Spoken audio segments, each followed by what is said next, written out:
May I request Mr. Anurag Bhushan to kindly conduct the session. Ambassador Sita, Mr. Munjal, Senior Vice President of AIMA, my distinguished co-panelists, esteemed delegates, members of media, ladies and gentlemen.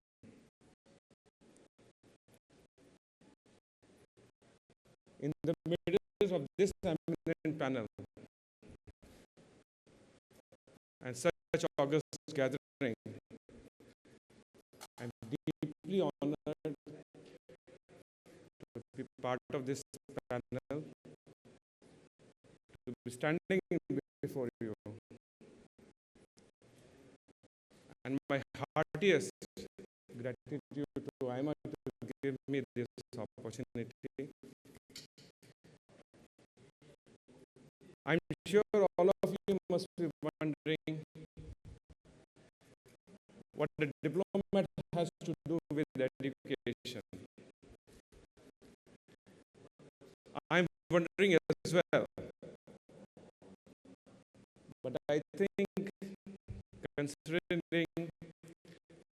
how some of our universities have become like war zones, maybe there is a time where we will need more diplomats like me and less of educationists like Mr. Mohan.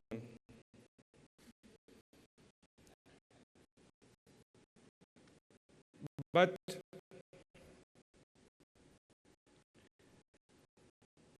education and training has emerged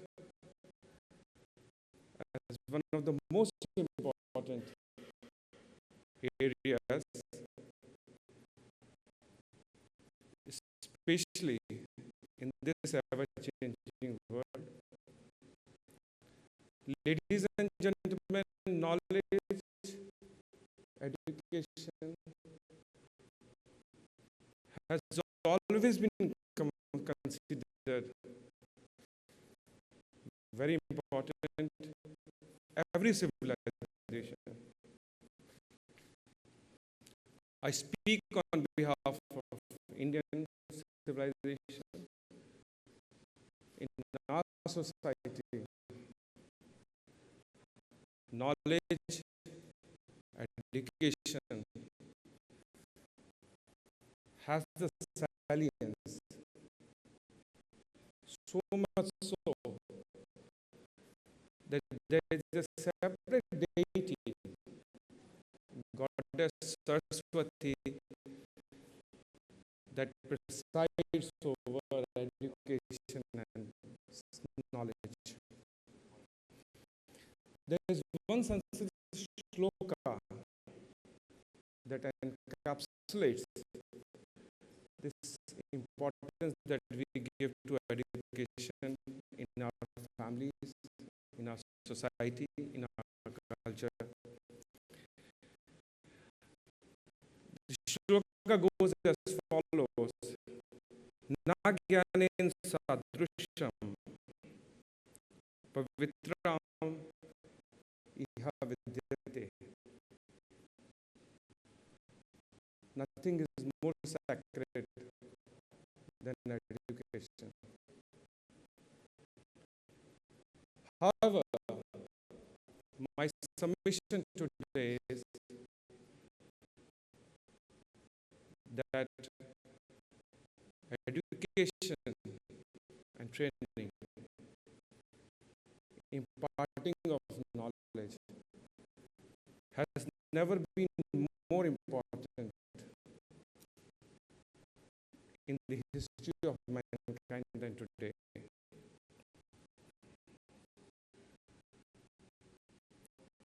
Especially as we stand on the doorstep phenomena that is unraveling before us. It's called, sometimes called the new industrial revolution. Sometimes it is called the fourth revolution.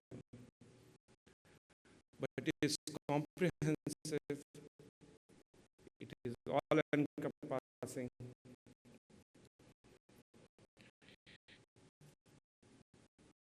It includes developments in genetics, artificial intelligence, robotics, nanotechnology, 3D printing, biotechnology. To name just a few. But these are the phenomena that are not only building on, but they are also amplifying one another. Smart systems have become ubiquitous. We are now connected with each other like never before. Not only we, our homes, our factories, the farms, the grid, the cities, they are all interconnected, and they are leading to what people now call the Internet of Things, which are these Internet of Things will fundamentally change the way we approach the problems such as climate change or supply chain management and so forth.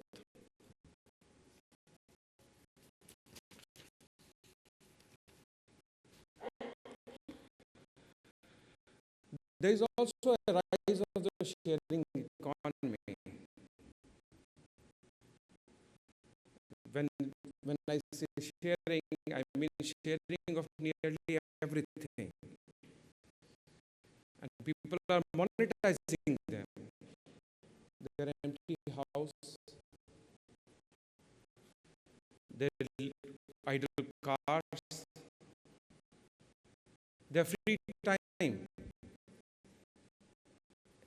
Everything disagrees with me, but Bangalore and the Silicon Valley have links together, and both have got a partnership to do very well.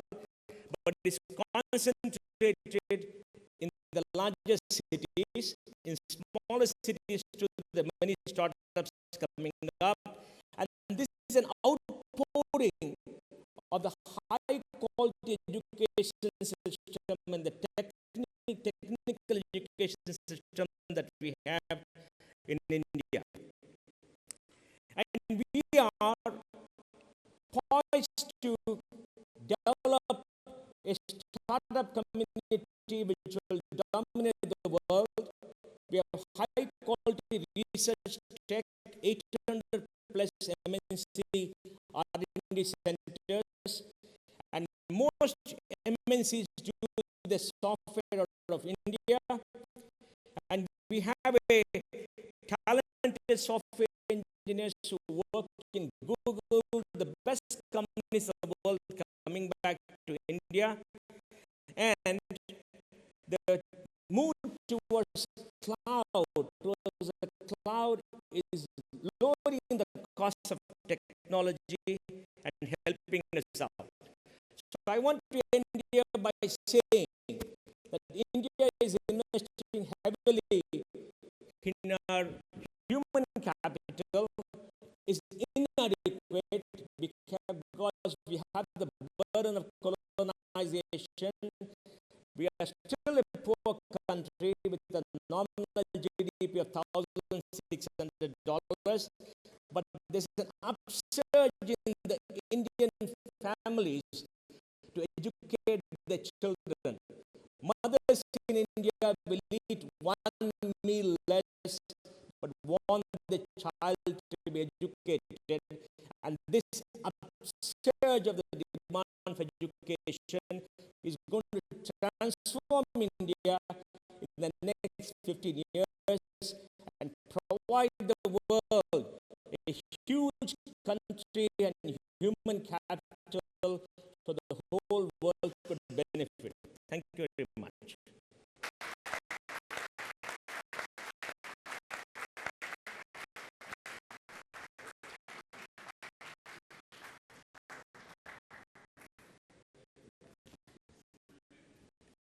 Thank you, Mr. Mohan. You just said that 30% of all people who graduate are top class. Now I'm wondering which category I fall into. But the great thing is, for every Manipal group of colleges, we have JNU that will take care of civil services.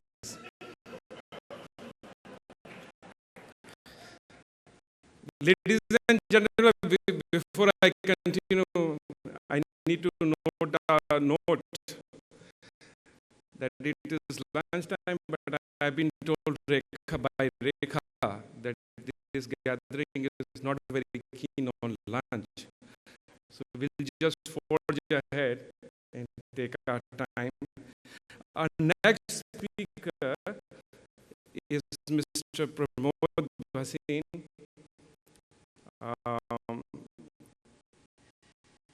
Mr. Pai spoke about higher education. There is also an equal need to vocationalize our education system as well, so that the youth that come out appropriately equipped with the skills. Mr. Pramod Bhasin has that precise experience. Of course, he is the founder and vice chairman of Genpact. And Genpact, as everybody knows, was the pioneers of the business process outsourcing. And now it's operating around 17 countries. But what interests us is that Mr. Pramod has also founded this skill academy that does provide vocational training to the young people around the country. So over to you, Mr. Bhasin.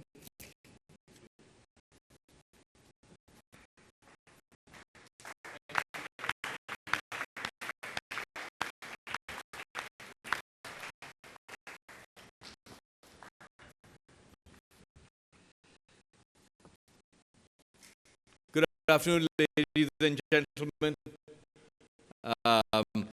Thank you very much for that very kind introduction, and it's a real enormous pleasure to be here. Mohan said I disagree about Bangalore. I was just trying to tell him that I absolutely, totally agree with him about how wonderful a place Bangalore is, but there is life beyond Bangalore as well. I just wanted to make sure that he knew that. But we're old friends and old colleagues in many different areas, and I really loved what he had said.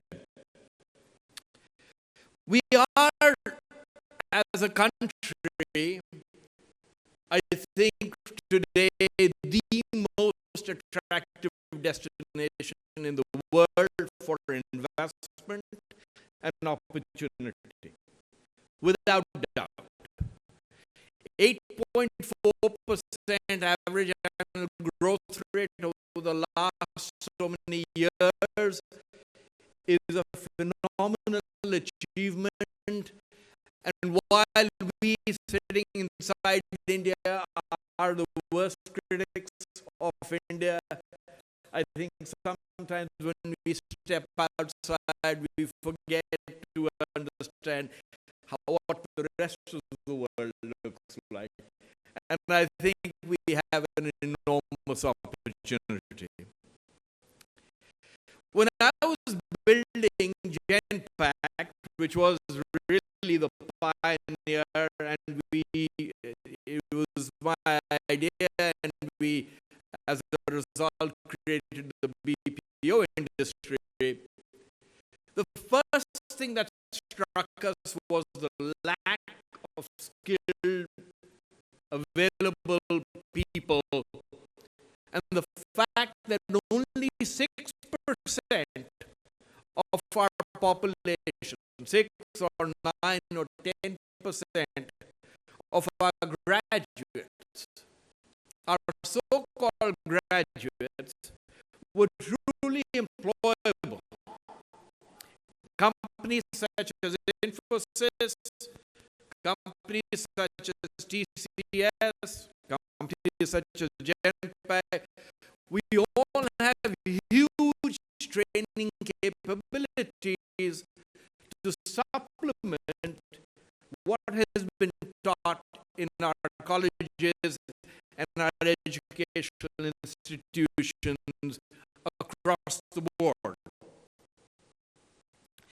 So education has been a very difficult topic, and to be honest, I believe education and skill development in India has failed the middle classes and has failed as you would call it, has certainly failed the bottom of the pyramid, both in terms of quality, both in terms of providing them skills that are useful for employability, as well as training people to think about skills as a career.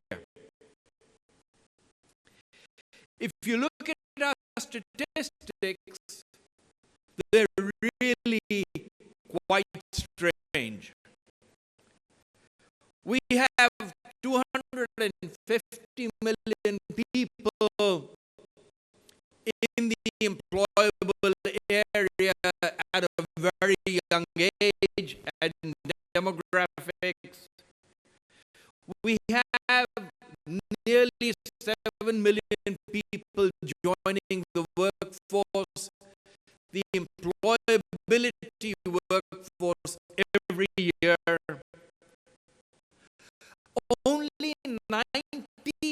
Only 5 to 8% of our entire employment is in the organized sector. The rest is in an unorganized sector. So whenever we talk about what we're doing for companies or what we're doing for people, we forget that 90% of the population is actually being left out completely from its calculations and from its thought. So education and skills remains a very imprecise science, a very emotive subject, and a very difficult one trust.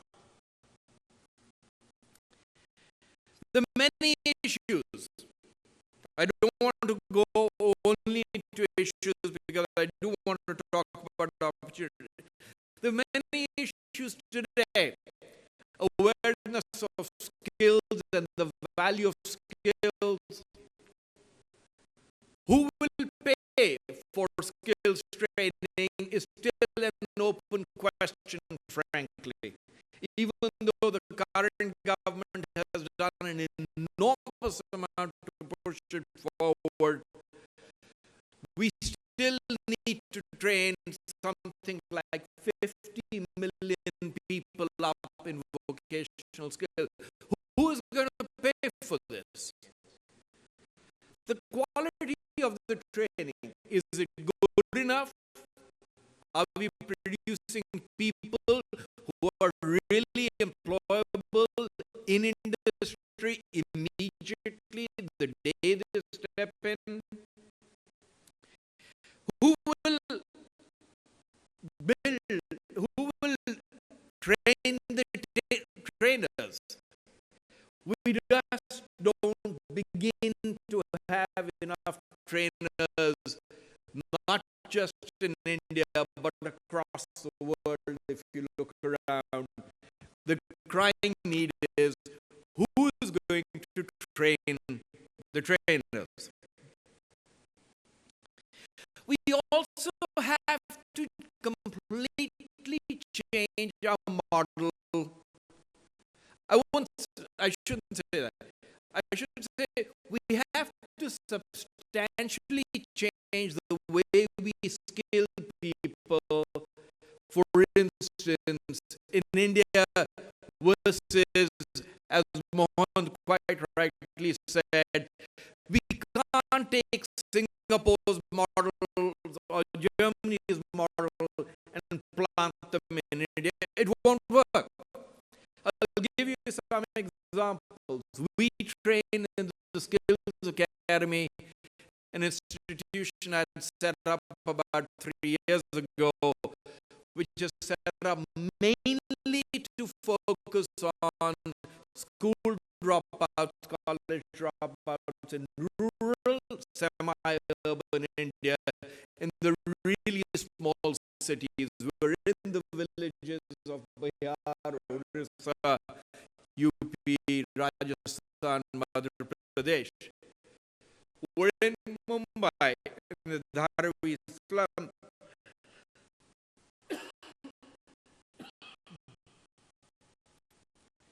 But let me give you a very quick example of things that we fail at.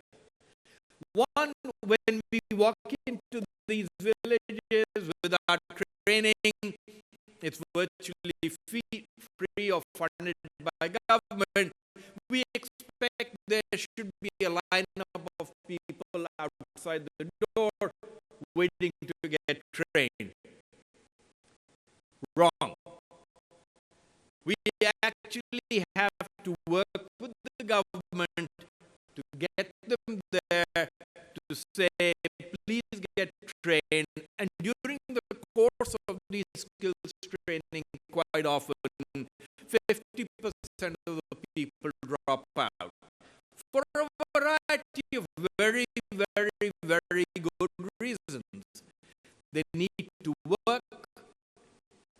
They're not sure that the outcome of this is sufficiently good, rewarding to allow them to do other things or get a better job or get a step up on the ladder.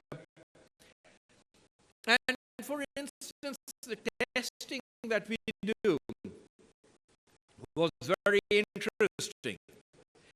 In Dharavi, we were training people and kids who were between the ages of 18 to 24. When we put them in front of a computer and asked them to do a maths test or arithmetic test on front of a computer, they fail. And yet that same person will go out on his stall and run through and sell goods and is negotiating fluently. He's doing the math in his head and he's being able, he's way ahead of my own children would ever be at that age in terms of understanding mathematics, understanding negotiations, understanding communication skills, all those pieces. But the moment we put a computer in front of them, they freeze. They are unfamiliar with that territory. They don't know how to respond to it. And therefore, the way we train people and what we train for them for has to change quite dramatically. As we think about adapting to India, I really believe we need a new approach. One, we must leapfrog.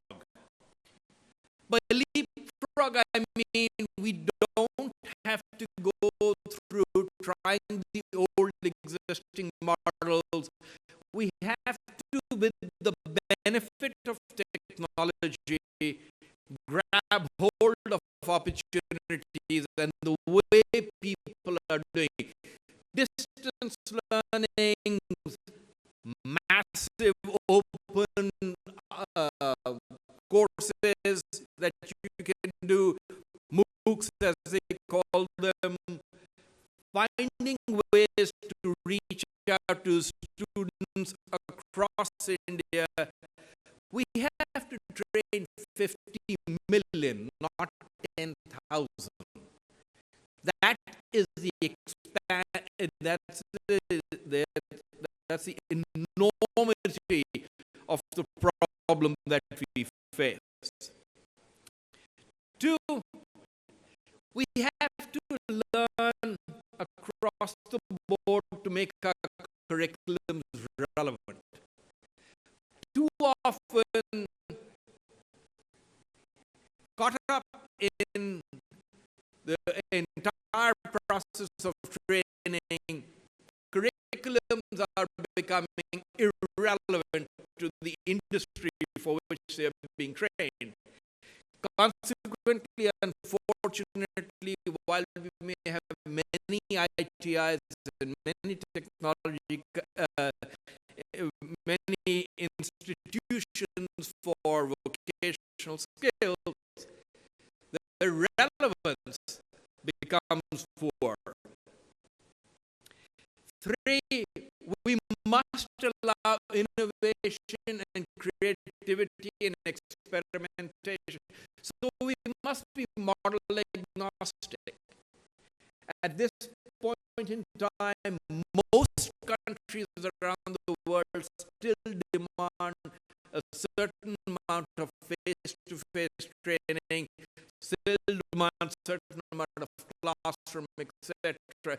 But when online shows up and broadband shows up, and as Mohan again said, we will have the largest broadband network in the world in a few years. Well, why can't we use that and be agnostic to the models that we are using, because we focus on outputs and what people have learned rather than focusing on how it's being delivered or the technology behind delivery. We must, lastly, focus enormously on outputs. Too much of our skills training and education is focused on input. What are you providing? What is the curriculum? What are you training them for? they need. And not enough is focused just on output of saying, what do they already know, and how do we take that to enhance it and make it practically far, far, far more interesting. We have a chance to make huge, and I will apologize to you now. Unfortunately, I will have to run at the end of this. I really am sorry for having to go away without being able to hear the rest of the sessions. Please forgive me for that. But just in my closing, we have a huge opportunity behind us. All of this, the lack of skilling, the lack of vacation, represents a massive opportunity that I hope we will grab with both hands.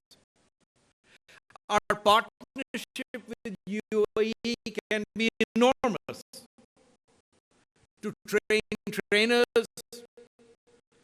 By the way, one of the few successful models that exists in India for vocational skills training is that of training people for export into the UAE. Those are the models where people are willing to pay a lot of money because they know that the benefit they will get as a result of it, of being exported, are enormous, and the job opportunities they will get are enormous. But we could do technology training, we could build on traders training, we could build on a wide variety of skills that are used here in the UAE and which are also very relevant when they bring them back home. This applies already, as you know, to nursing. It can apply to construction. It can apply to mining. It can apply to the tourism industry. It can apply to services across the board.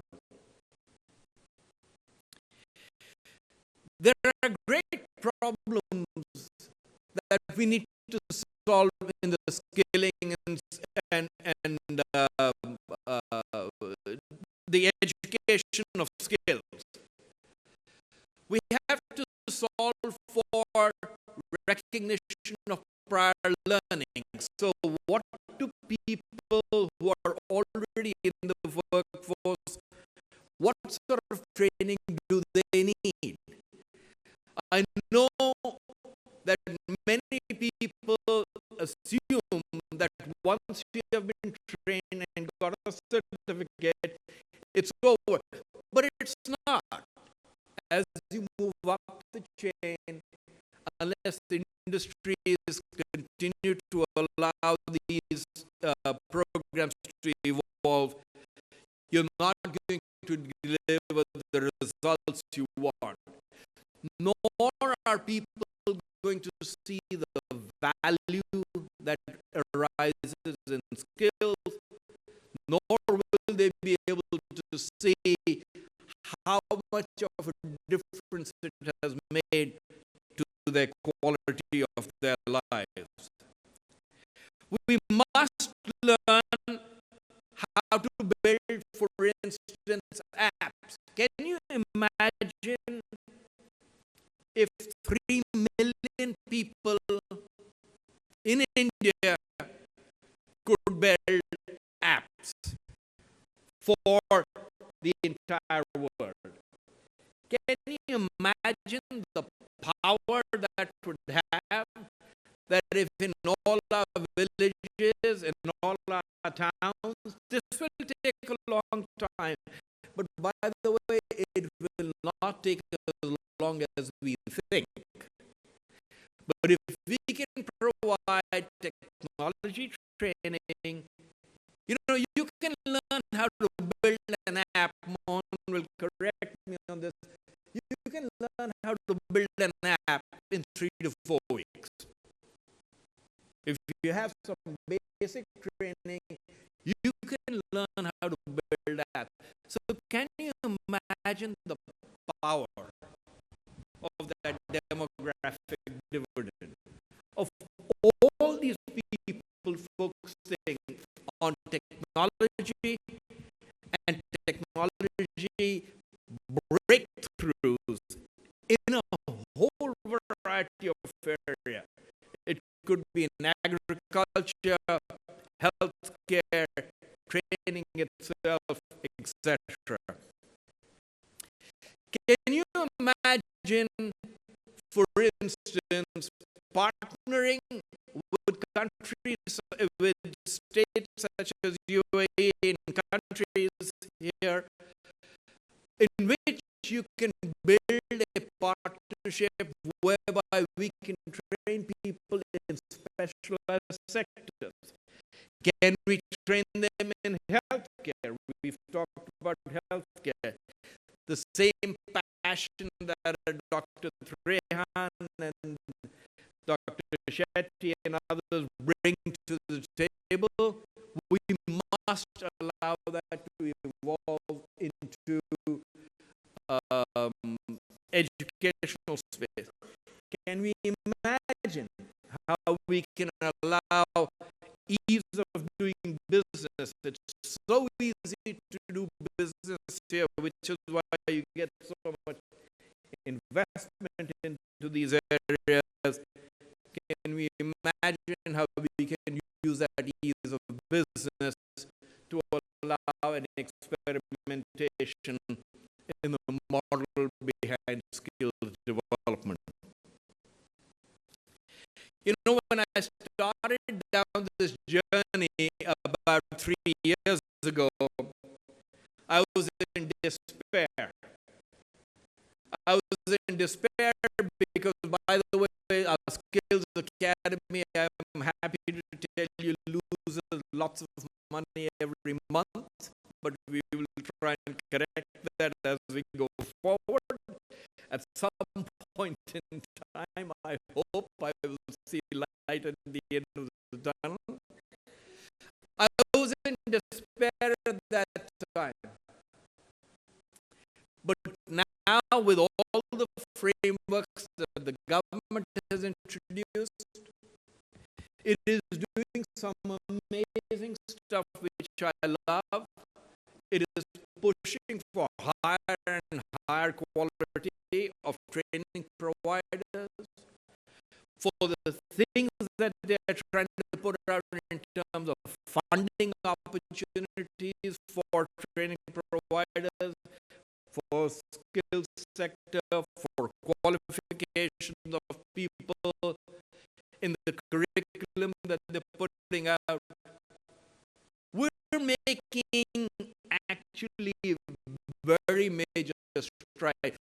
I suspect, I haven't checked this, that the progress we have made in the last 5 years is the same progress that perhaps many other countries might have made in 15 years over the course of time.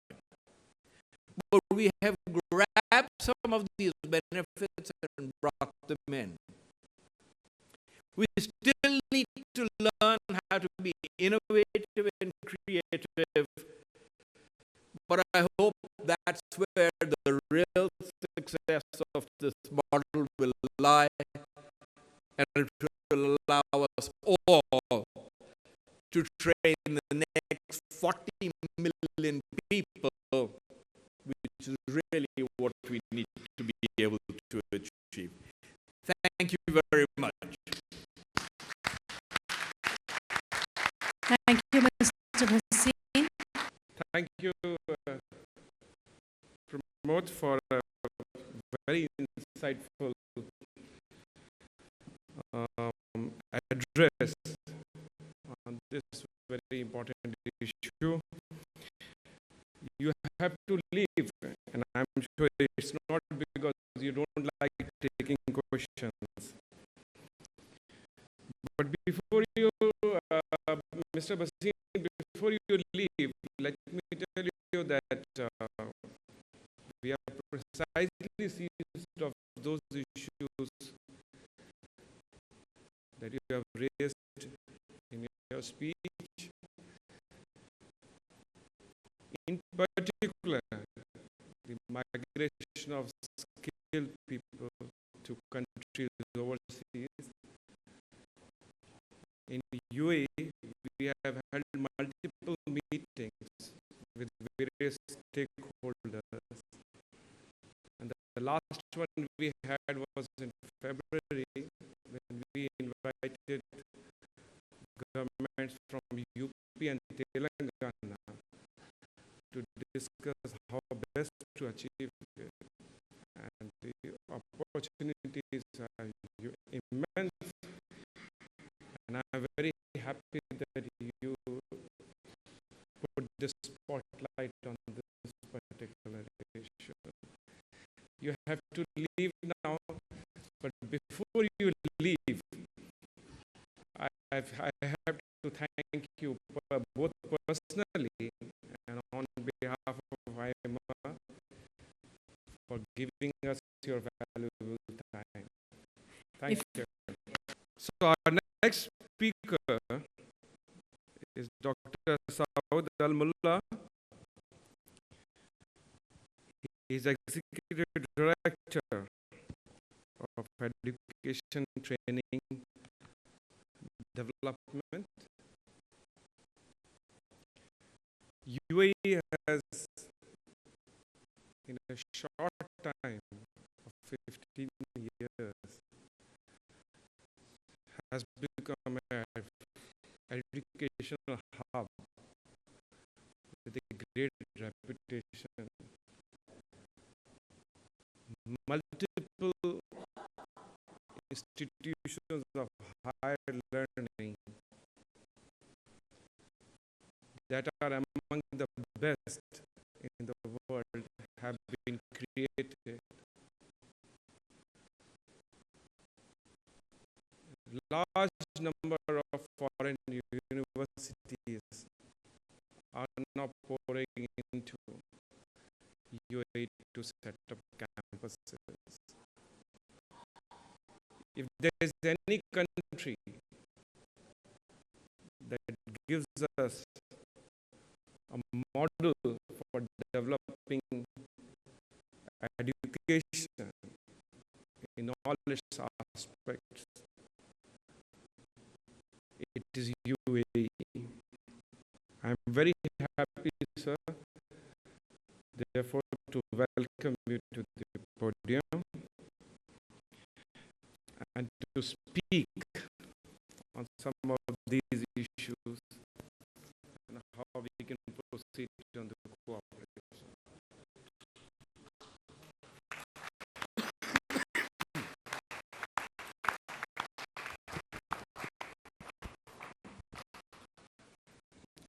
Good afternoon.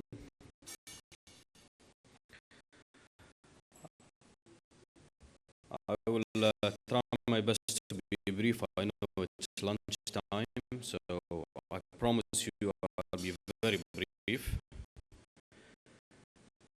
I'm going to cover 3 areas in education. First of all, I used to work for the higher colleges of technology, which is the largest higher education institution in the UAE. It has 17 campuses across the country and with 22,000 students.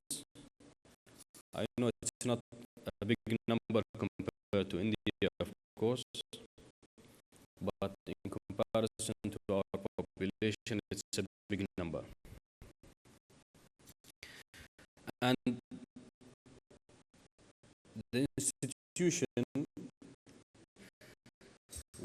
teaching UAE nationals free of charge. So we have three government institutions, UAE University, Zayed University, and Higher College of Technology, which are free of charge, which tells you, of course, that the UAE emphasizes on education and insists that every citizen has adequate education. Now, sorry. First thing I'm going to talk about is innovation. As you know, the UAE last year, the UAE it was in the UAE, it was the year of innovation. It was declared by the Prime Minister the year of innovation. Now, of course, we believe, and I personally believe, innovation, if it's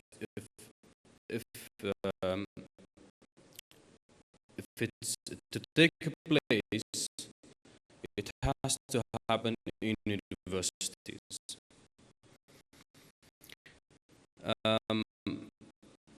The problem that we run into, the issue that we run into is we have a lot of, for example, students who are very smart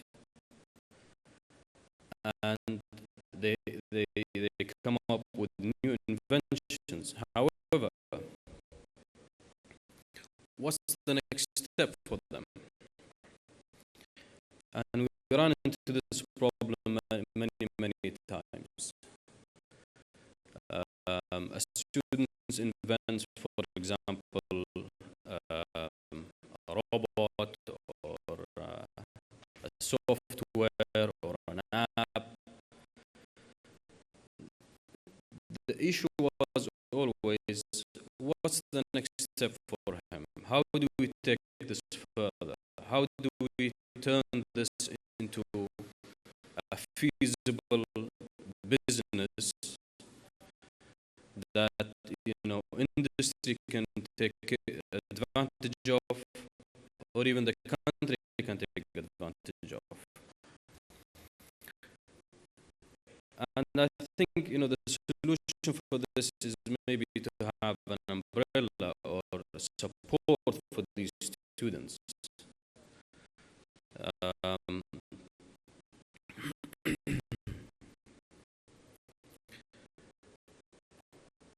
And this is where the industry comes in. And my second topic is about industry collaboration and the collaboration between universities and industry. For example, in the Higher College of Technology, we used to have very strong links with different kind of industries. And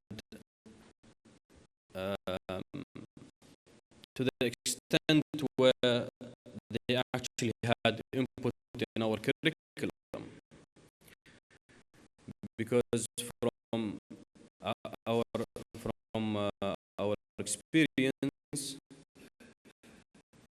in the past, of course, the industry used to tell us that we receive your graduates, but we have to train them from scratch. We have to teach them again. So we revised our own curriculum, and we thought, what have we been doing? What did we teach them for the last 4 years? So what we've done is we came up with advisory committees that we meet them every year. They give us input in our curriculum, and actually they support us in developing our curriculum. And the other thing is we've created something called work placement, which means that the students have to go to actually work in the industry while they are studying. They spend time in the industry, for example, 4 weeks every semester or 2 weeks every semester.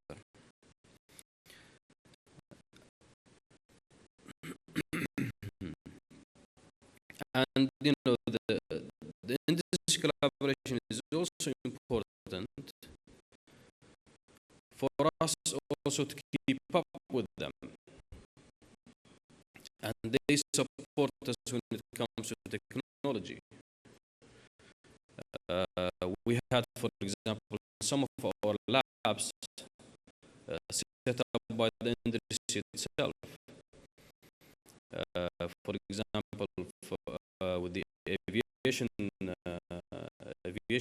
engineering, for example, we had our major airlines contributing to the program. They donate, for example, jet engines for us, where we train the students, and they also sponsor these students.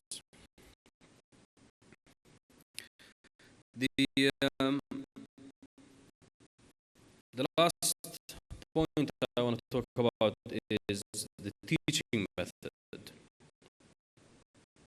that we use. I remember when I was a kid, when I went to school a long time ago,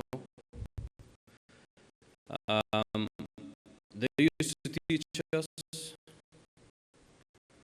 the instructor is in front of us and he'll talk for like 50 minutes. And then this happens every day, and by the end of the semester, they give us a huge test, and you have to write whatever you memorized throughout the semester. Of course, by the time I finished high school, I only remember maybe 40% of what I've studied. So this spoon-feeding education has to be changed, and this is what's happening now, because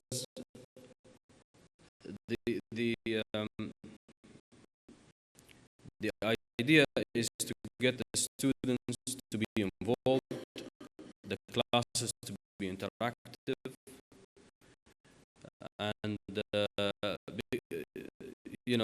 for example, with our generation now, with the new generation, with my kids, for example,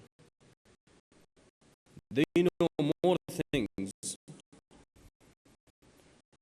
than I did when I was their age, because they have more access to information, and they have the tools to help them have access to this information. So don't be surprised if a little 10 years old kid goes into the class and he knows more actually than his teacher, because he has Google. He can Google anything. He can even question his teacher. the teacher gives him information, he can verify it and say, no, I think otherwise, for example. So I believe that our teaching methods has to develop and adopt and change. And I believe that the teacher or the faculty's role now has to change. The teacher now is only a facilitator for education.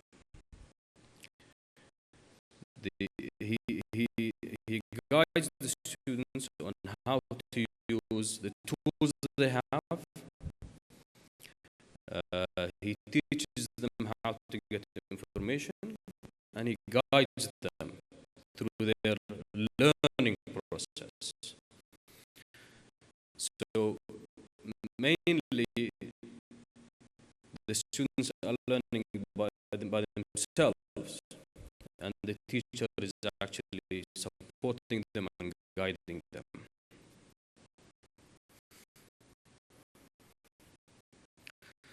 So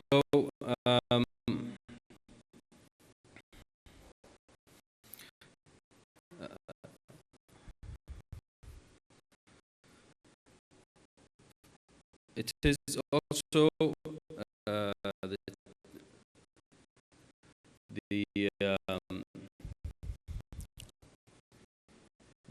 the universities in the UAE, of course, as you may know, we have a lot of universities in the UAE, and there's a lot of emphasis on education. Dubai itself has a lot of universities, and they are competing with each other, of course, which is good. And there's a variety of specializations offered in the UAE. And I hope that in the future we have more collaboration with the Indian universities, where we can actually do some exchange programs. We send our students over there to different industries in India, and we have some kind of an exchange program. At the end, I would like to thank All India Management Association, and I would like to thank everyone, and thank you very much. Thank you.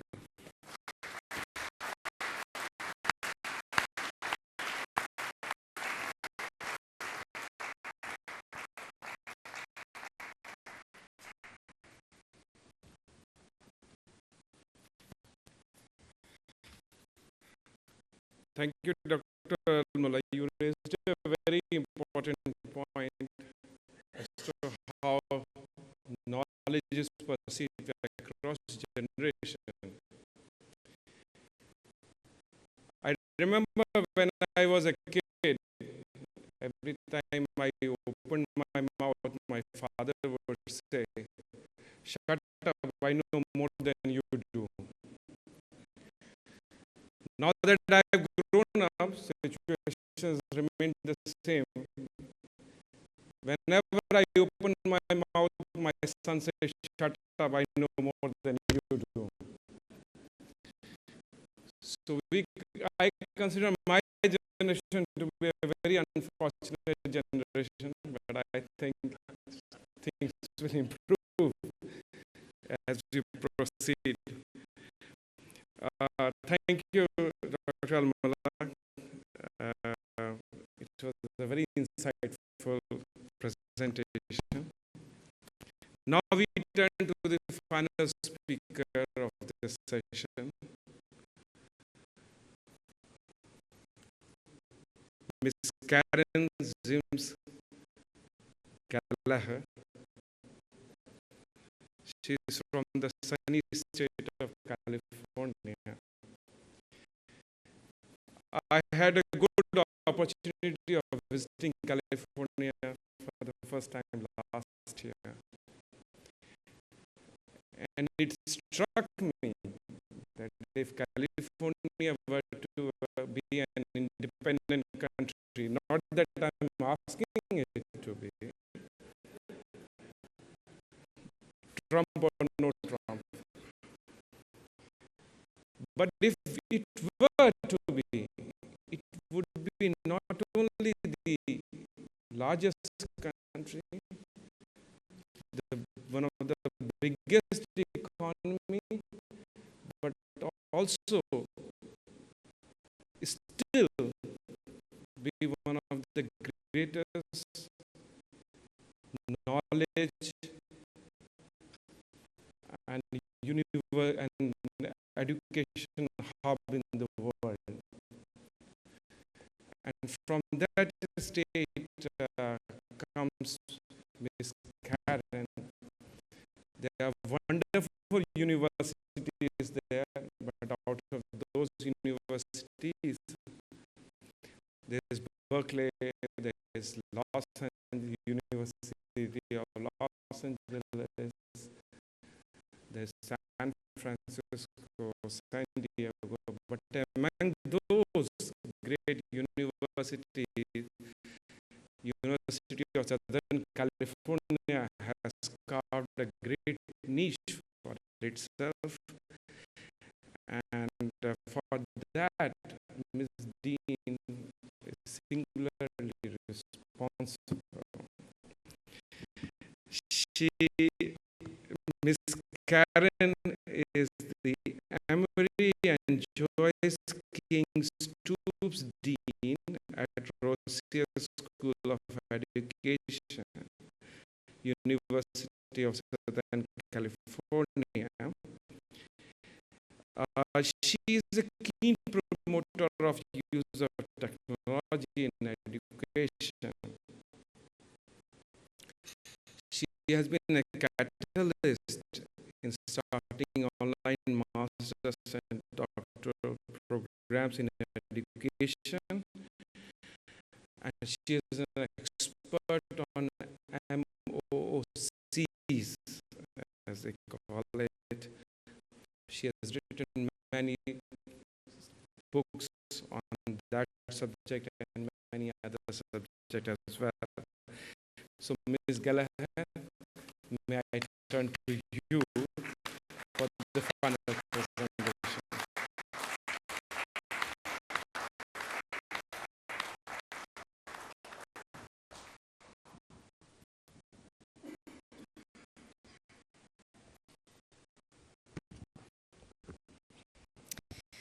Thank you, and I am honored to be here to share a story with you about how the Rossier School of Education at the University of Southern California went from graduating 50 new teachers a year for urban K-12 schools, primarily in Los Angeles, to 500 new teachers a year from all 50 states and from over 34 countries. We did this without building any new buildings and or any new bricks and mortar facilities in Los Angeles or anywhere else. And like everyone who has spoken here today, we at Rossier, that means the faculty, the leadership, and our alums, recognize the urgent need to invest in the education of our country's greatest resource. The children and youth who go to primary, secondary, and tertiary schools in the U.S. And although the urgency of converting the 50 million K-12 students in the U.S. into highly competitive human capital with choices about post-high school pathways is not on the scale similar to India or for the Middle East countries in total. We have done a very uneven job of educating our own youth, particularly the youth who live in poverty, to be 21st century citizens or college students or workers with high quality skills and knowledge necessary to be competitive and successful. So I'm going to talk about, first of all, how we launched an online teacher preparation program as an example of scaling up to meet the needs of a large population. And I'm going to I've organized it around 4 questions. One, how did we leverage technology to create a new infrastructure? Secondly, how did we preserve the rigorous standards that we have? Third, how did we measure our impact beyond just counting the numbers? And then fourth, how did our success give us the confidence to utilize the infrastructure in innovative ways? So first of all, a value that we share at USC, that whatever we do, we want to ensure human capital competitiveness. And by that, we mean that we can do that by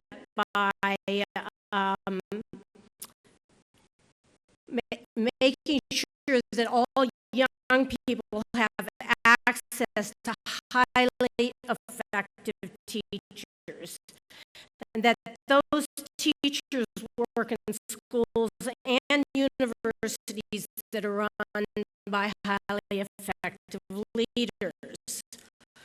And one of my main goals as dean has at the Rossier School has been to accomplish this by extending and deepening our impact in teacher education and in the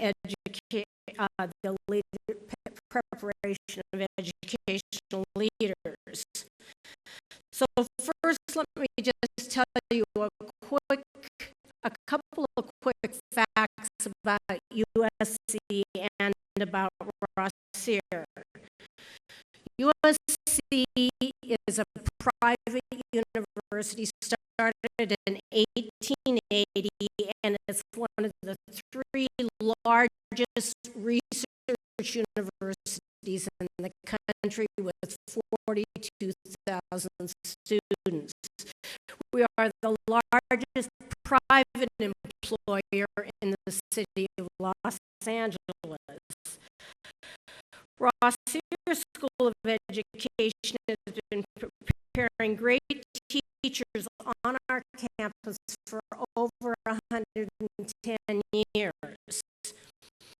And we have been preparing educational leaders through our doctoral programs for over 90 years.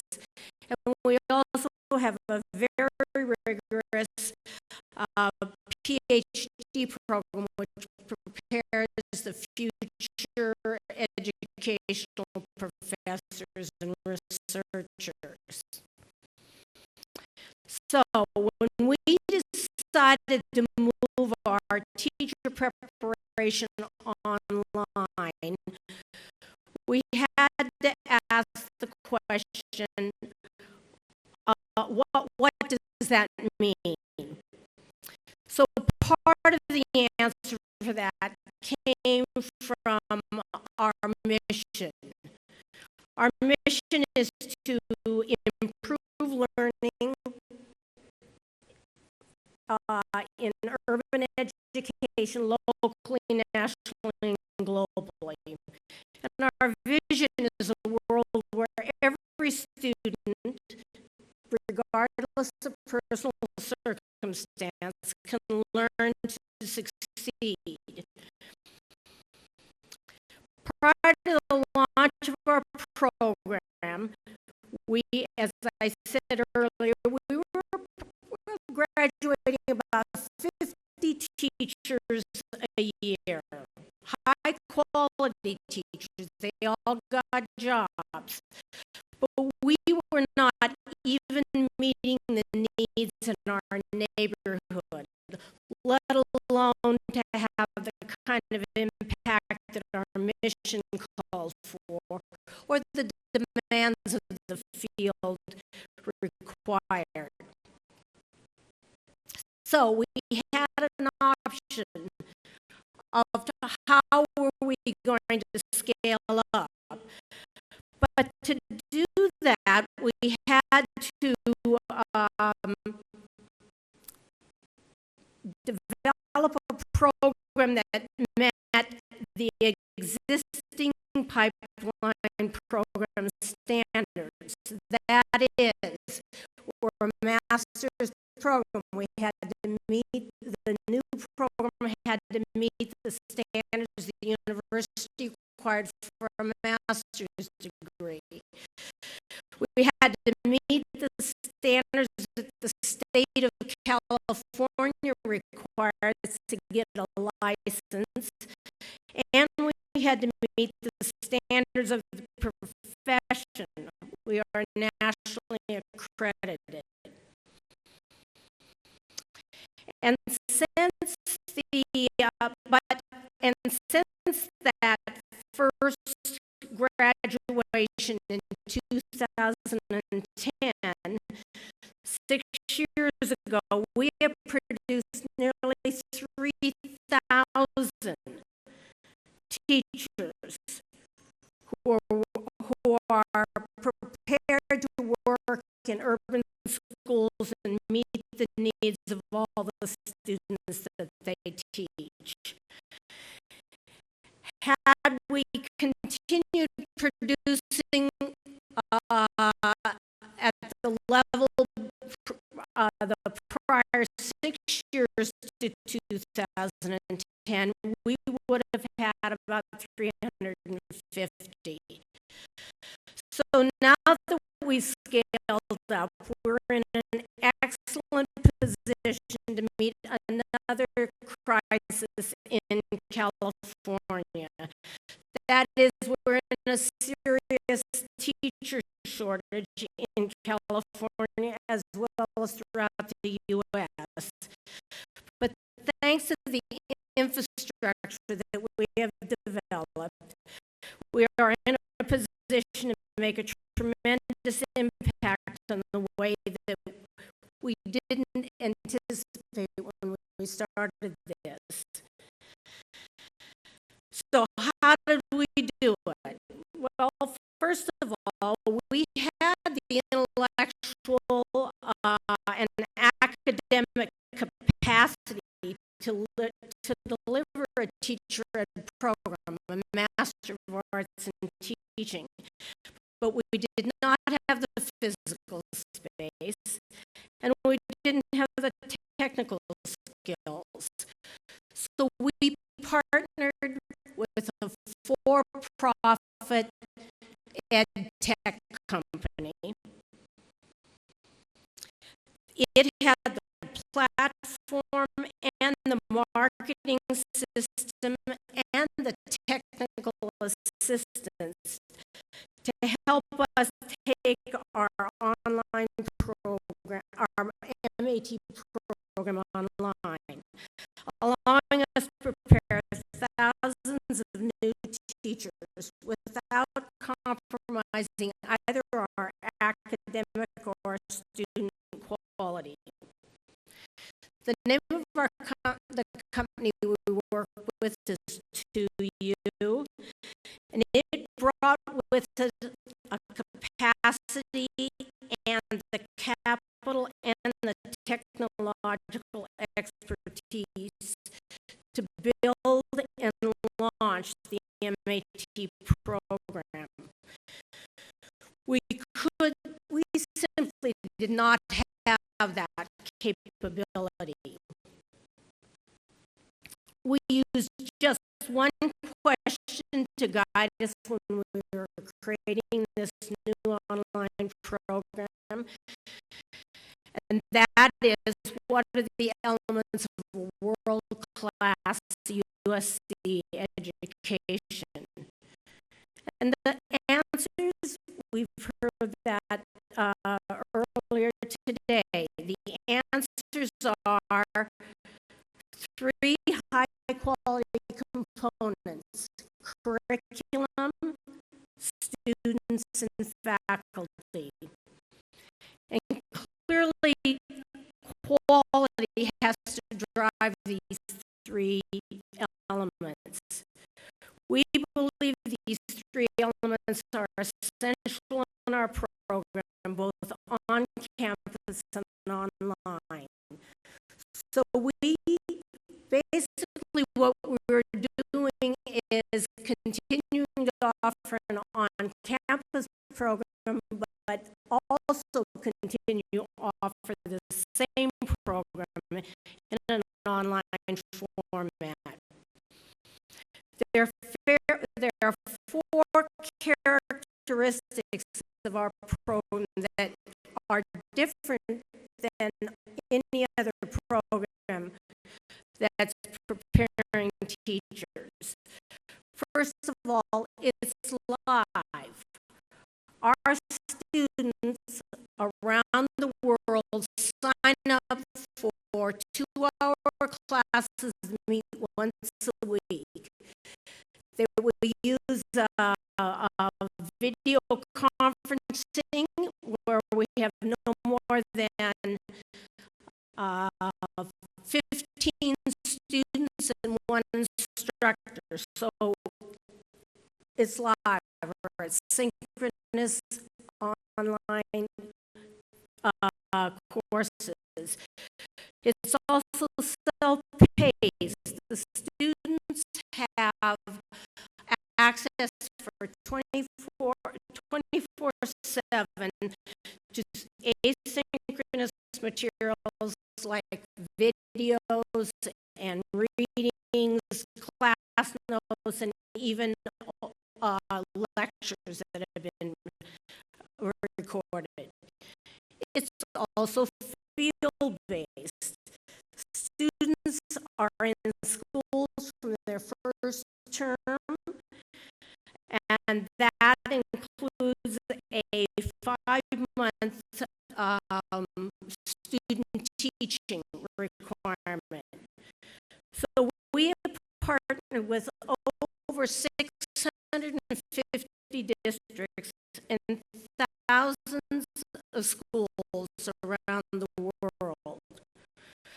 We also are socially networked. The platform looks a lot like Facebook, and it connects students and faculty, because one of the things that the faculty wanted to do was know their their students as well as online, as well as they knew them on the ground.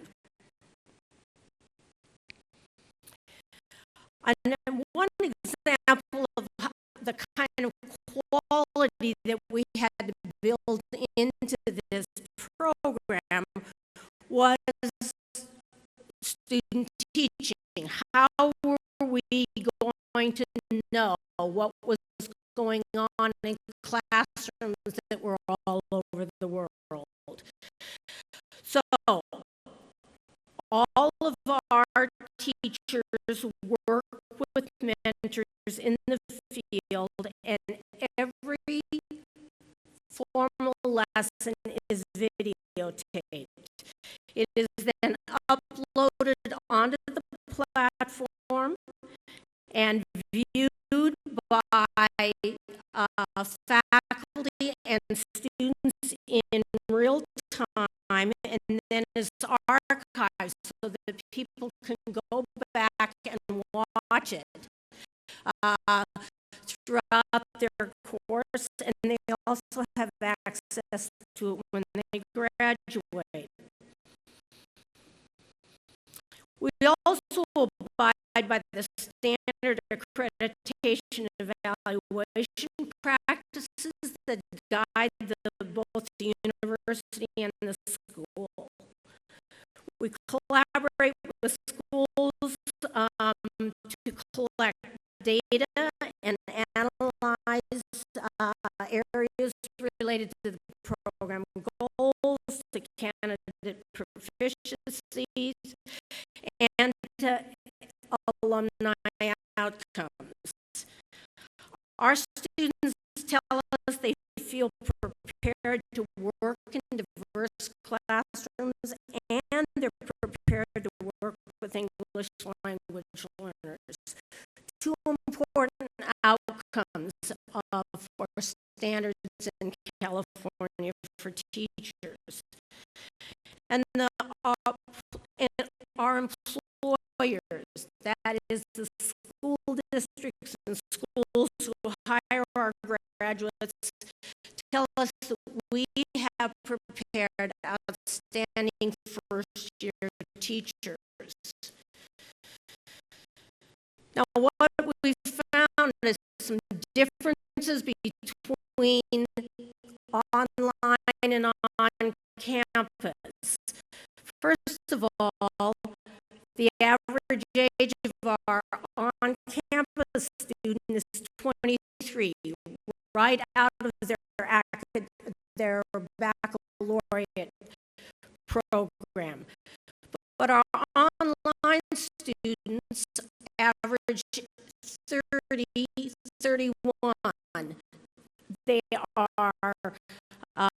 career changers. They have chosen to become teachers, and they enroll in our program because it allows them to return to school without requiring them to move to Los Angeles. We have a national reach with our MAT online because we are in all 50 states. However, 2/3 of our students come from California. So we're national, but we have really deepened our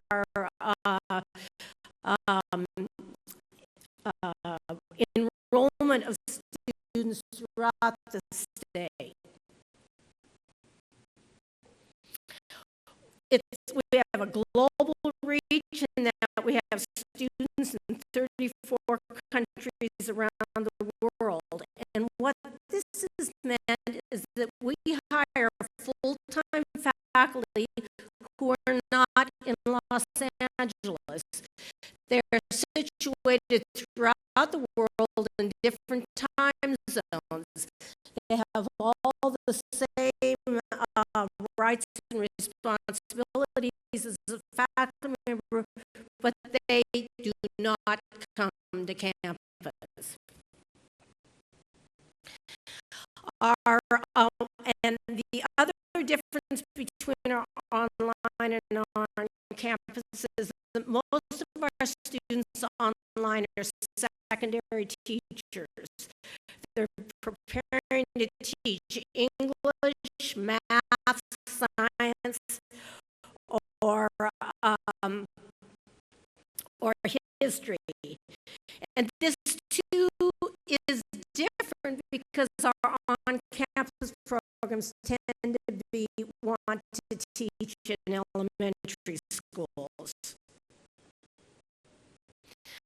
What's really been gratifying when you're teaching online and the students are not literally in front of you face to face, is that 90% of our MAT online students come to commencement in Los Angeles in May. Many of them meeting in person for the first time and meeting faculty for the first time, and in some cases coming to California for the first time. And I'm pleased to say we've also acted as somewhat of a matching. We have 2 marriages so far, people who met online, living in different parts of the world, but who fell in love over our program, which I think is, we might take that up as our next activity. But more importantly is that 88% of the graduates are teaching in classrooms, which is what we're trying, which is the whole point of the program.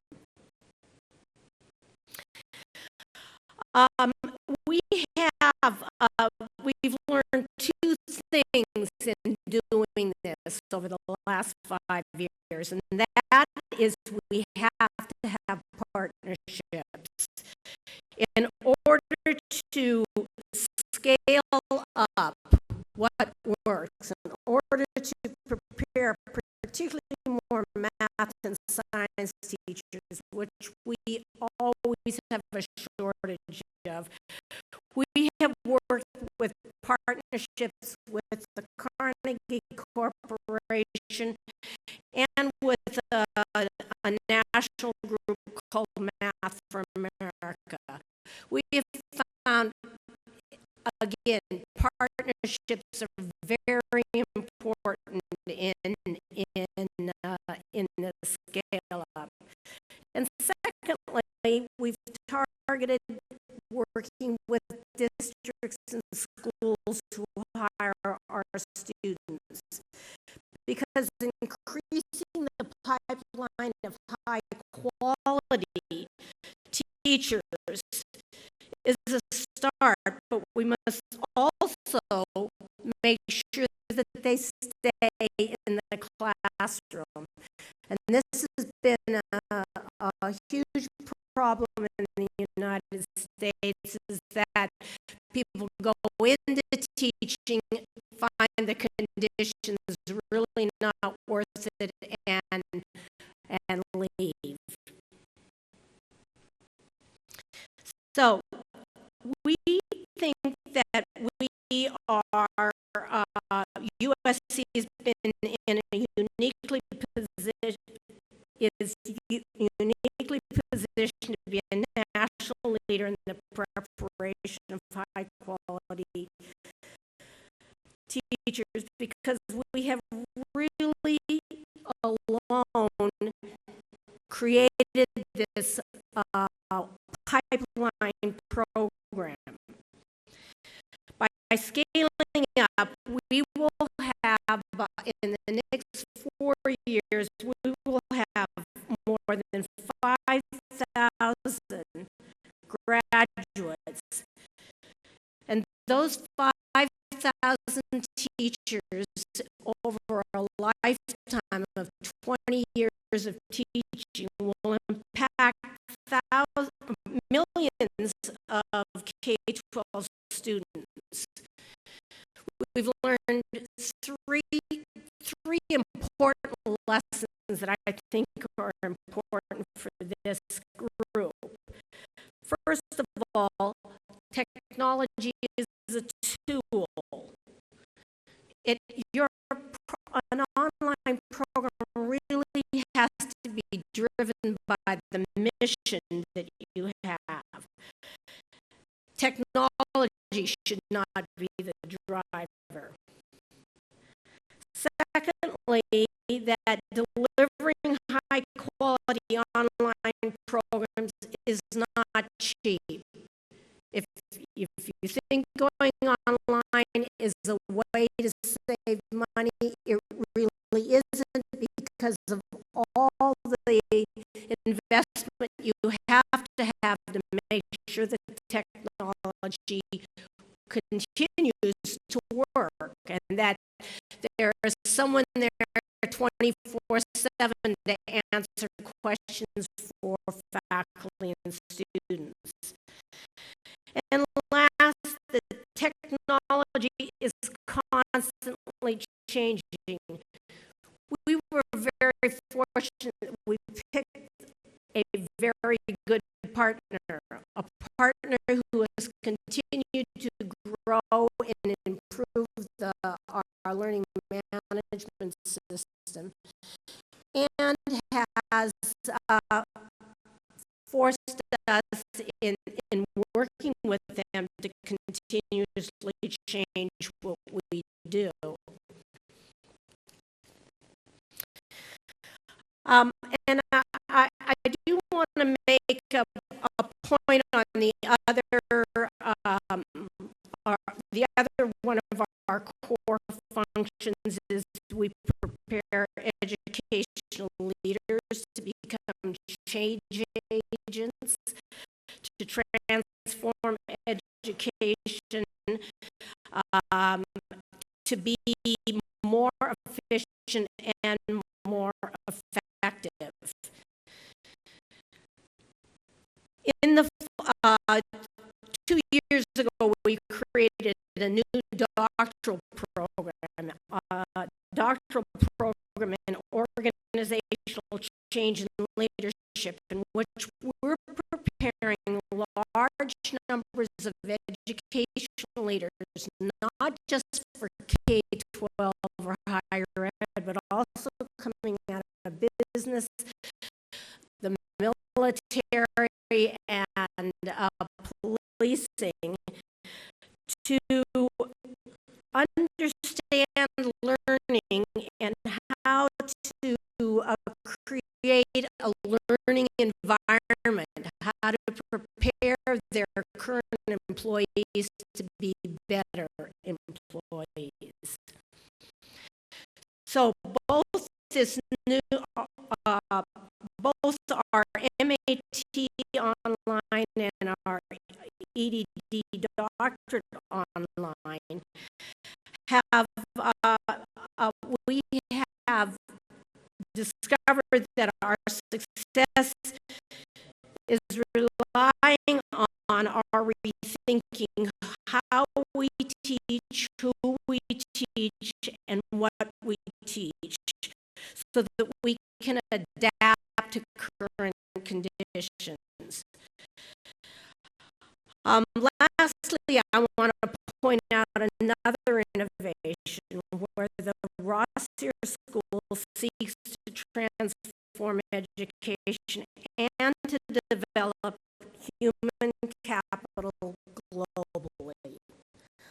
Our global executive doctorate in education builds on all of our other knowledge of professional doctoral education with a one-of-a-kind program for seasoned educational leaders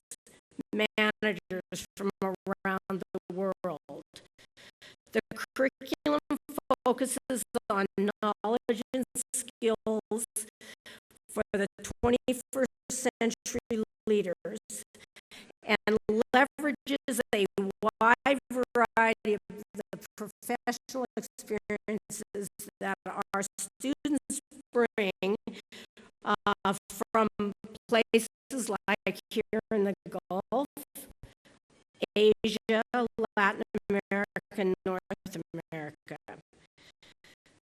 The leaders continue to live and work in their communities while learning together in a blended format, combining some online sessions with an intensive in-person session for 1 to 2 weeks at a time in Los Angeles, Hong Kong, and here in the UAE and Qatar.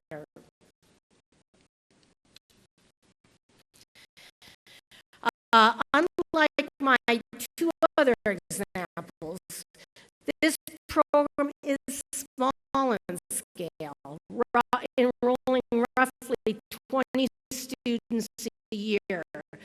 But the students are individuals who can and do have a major impact on education in their communities and even in the societies as a whole. So sometimes impact on human capital occurs through scale by training many excellent teachers and preparing many educational leaders as change agents. But impact can also come from identifying a few